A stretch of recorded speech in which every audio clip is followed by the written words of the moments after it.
sommes de retour en direct dans cette édition du 31 octobre 2024 du live de TV Finance. Et désormais, comme vous en avez l'habitude, tous les 15 jours, nous retrouvons Richard Mourin et ses Market Movers pour des matchs de haute voltige entre deux valeurs, souvent françaises, italiennes. En l'occurrence, aujourd'hui, ce sera le cas. Et juste avant, permettez-moi de vous dire bonjour, Richard. Bonjour. Bonjour Louis-Antoine. Merci beaucoup Richard d'être avec nous ce matin. Vous êtes fondateur et directeur général du site internet Fondamentalement Bourse, avec nous donc tous les 15 jours pour nous aider à construire nos portefeuilles d'investissement au trading. Aujourd'hui, vos market movers sont consacrés au secteur des spiritueux sous l'angle de la comparaison entre Rémy Cointreau et Campani Group, deux valeurs actuellement, je dirais, un peu brassé par un environnement macroéconomique délicat. Ceci étant, j'ai quand même l'impression qu'il y en a une qui tire plus son épingle du jeu que l'autre. On va voir ça donc dans un instant et on commence tout de suite avec Rémy Cointreau.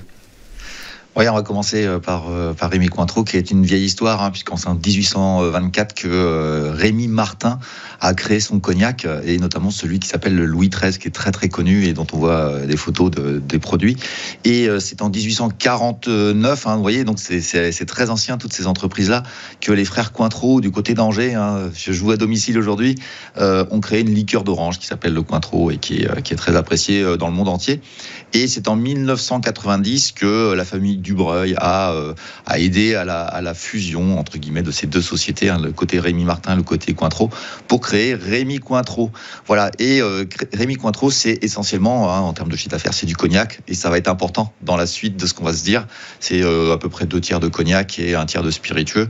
Et on a une répartition géographique de leur chiffre d'affaires qui est à peu près à 40% sur l'Amérique, essentiellement les États-Unis, 20% l'Europe et 20% l'Asie. Et c'est là où le bas blesse sur Rémy Cointreau. On a un chiffre d'affaires en 2023, donc l'an dernier, qui était de l'ordre de 1,5 milliard d'euros, qui est le record historique de la marque, et qui est tombé à 1,2 milliard en 2024 suite aux sanctions chinoises sur les spiritueux, notamment français.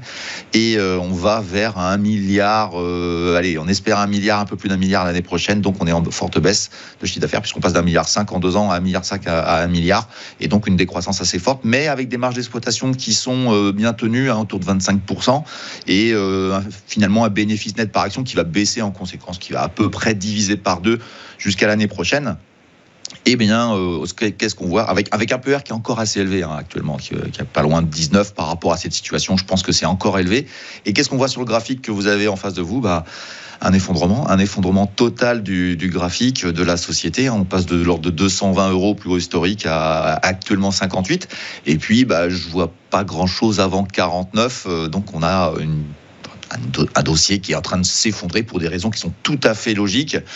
L'Asie ne veut plus de ses produits, le cognac n'a plus le droit de venir en Chine, et ça pèse très très lourd sur les comptes de la société Rémy Cointreau.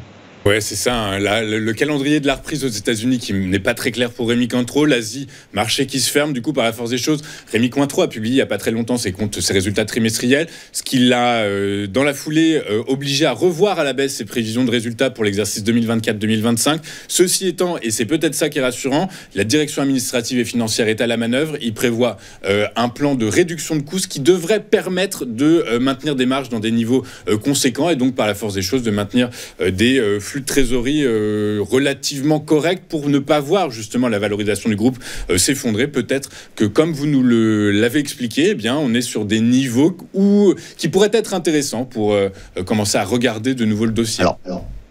J'aurais tout quand même tendance à dire que, en termes d'investisseurs, traders évidemment, on voit les niveaux, et je pense qu'il va y avoir des rebonds à un moment donné. Et effectivement, la rentabilité du groupe n'est pas remise en question en soi-même. Simplement, généralement, l'investisseur n'achète pas des réductions de coûts, il achète de la dynamique, et la dynamique, elle est négative. Réduire les coûts, c'est très bien, c'est tout à fait un bon père de famille, mais aujourd'hui, je pense qu'un investisseur ne reverra pas les prix connus fut un temps avant très très longtemps.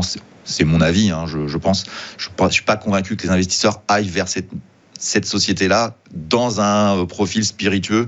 Il y a d'autres choses à faire ailleurs, à mon avis.